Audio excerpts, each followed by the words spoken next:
Hi boys and girls, I thought I would make a separate video for the rest of the lessons for this week because yesterday's was going to be a little bit longer than the rest of the lessons for this week. So I'm going to take you through each lesson starting from Monday.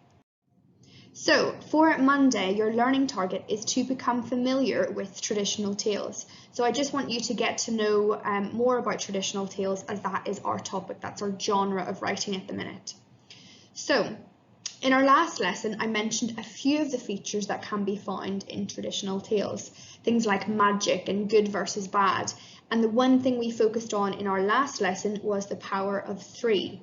And that just means that there are quite often three characters, like the three little pigs, Goldilocks and the three bears.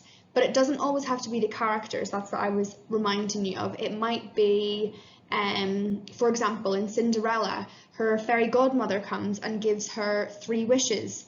Or it might be that there's 3 animals. There was 3 animals in Little Red Hen that I read from Epic. So it doesn't always have to be 3 characters.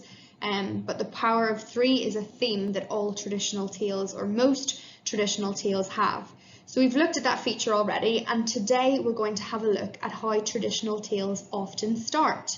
So if you open a book like Goldilocks or Little Red Riding Hood or Three Billy Goats Gruff, quite often they begin with once upon a time, and that is what we call a story starter.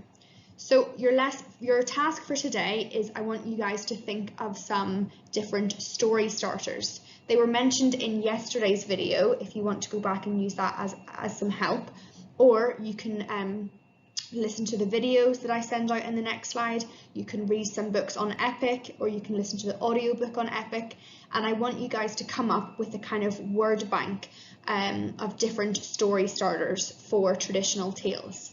So I'm going to show you an example of how you can set your work out. And it doesn't mean you have to set your work out like this. You might prefer to make a list. You might want to make some bullet points. It's up to you, but this is just an idea. So here are the examples. As I was saying, there are some YouTube videos, and then on Epic, on our reading resource website, there's also some storybooks there. So use these to help you. And then here is just an idea for how you can set your work out. So you can get yourself a sheet of paper, and then in the middle you write story starters, and then I've written once upon a time as an example. But there's a few other ones that you guys can think of and that are also mentioned in yesterday's video, so use that to help you. So I just want you to create this bank of story starters, and that will help us when we come to write our own story. Okay, so for Tuesday's lesson, your learning target is to be able to label a traditional tale. So before we start writing the checklist of features, you guys need to know exactly what features you're looking for. So I have used an example of Goldilocks and the Three Bears. That's one of my favourite traditional tales. And I am going to label the features in that example. So I'm going to do one for you, and then your task today is to label an example of Three Billy Goats Gruff. So here is a very short version of Goldilocks and the Three Bears. So I'll read it for you to begin with.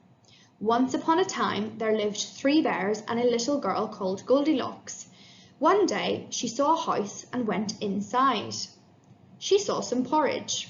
She tasted the large bowl of porridge and said, "This porridge is too salty." She tasted the medium bowl and said, "This porridge is too sweet." She tasted the small bowl and said, "This porridge is just right," and she ate it all up. Goldilocks saw 3 chairs. She sat in the big chair. "This chair is too big," she said. She sat in the medium chair. "This chair is too big too," she said. She sat in the small chair and said, "This chair is just right."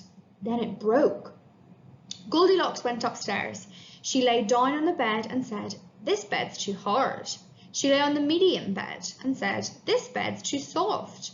She lay down on the small bed and said, "This bed is just right." She fell asleep.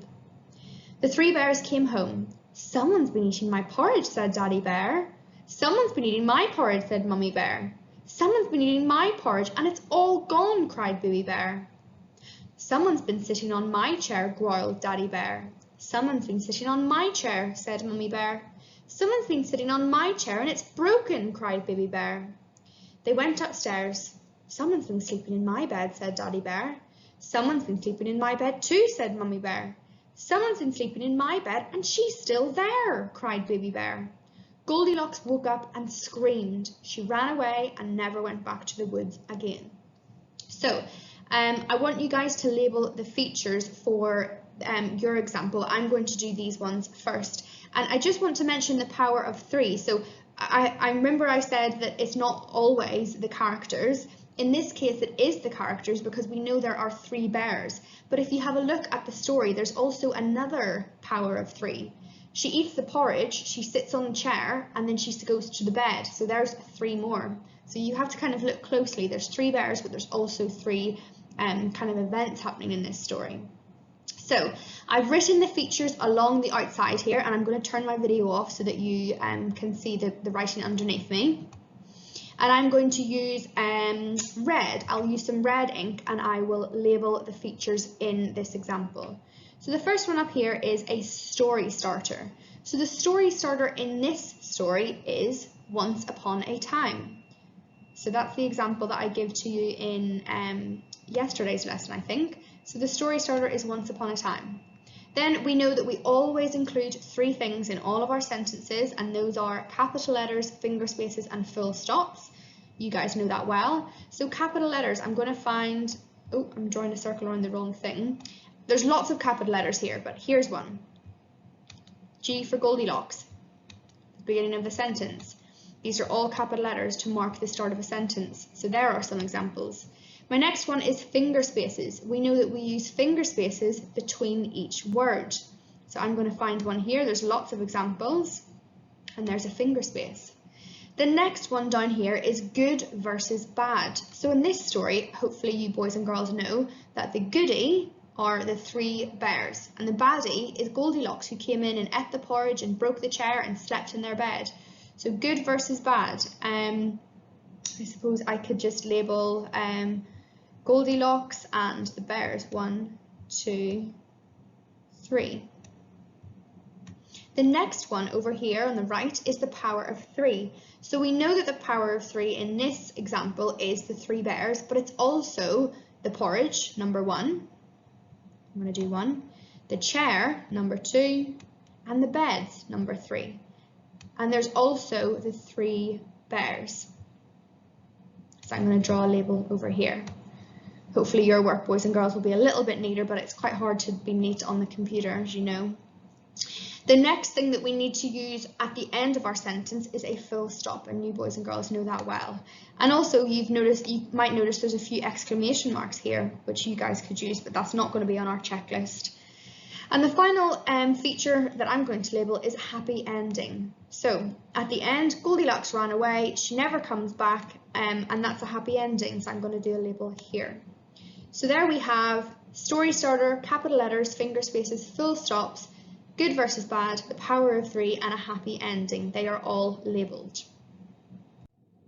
So for today's lesson, your task is to label this example. So this is a very short version of the story of the 3 billy goats gruff. But if you look over here on the left, I want you guys to label and find capital letters, finger spaces, full stops, the power of 3, story starter, happy ending, and good versus bad. So that's your task for today's lesson. Okay, so Wednesday's lesson, this is our final lesson of writing this week because Thursdays is just a catch-up. Your learning target for today is to be able to write a checklist of features. So we've done this many times, but we haven't looked at traditional tales yet, so that's why you guys need to write a checklist. But hopefully you guys are all familiar with the features that you need to include. So you have already written the story map, which I was very pleased with the work that you guys sent in. So you know what you're actually going to write about whenever you do rewrite the story of the 3 billy goats gruff. And now you just need to look at what features you need to include. So you can use yesterday's example to help you. And I'm going to show you what your table for today should look like. So if you've noticed, I have done 1, 2, 3, 4, 5, 6, 7. There are 7 features that I want you to include in your checklist here. And if you're not quite sure, if you go back to yesterday's lesson, that will help you. I don't want to tell you too much. And once you have finished writing the features, I then want you to think of some symbols. Hopefully for capital letters, finger spaces and full stops you guys already know, but for the rest of the features you can make up your own little symbol. So good luck, and I look forward to seeing what you guys submit.